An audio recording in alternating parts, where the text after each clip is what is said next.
యెహోవా జయం ఎత్తి పాడుదాం, మాదు ధ్వజము విజయ ధ్వజములే, హల్లెలూయా మాదు ధ్వజము విజయ ధ్వజములే.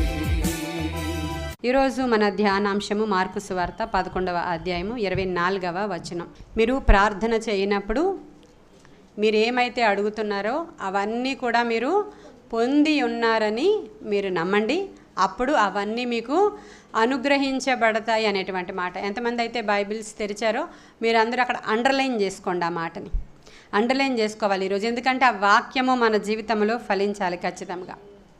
ఎందరైతే మరి దేవుని నామం పేరట మరి ప్రార్థన చేస్తున్నామో, ఏదైతే ప్రార్థన చేస్తున్నామో ఆ ప్రార్థన దేవుడు ఖచ్చితంగా విన్నాడని, ఆ వినినది దేవుడు మనకి అనుగ్రహిస్తాడనేటువంటి నమ్మకం మనం కలిగి ప్రార్థన చేయాలి అని రాయబడి ఉంది.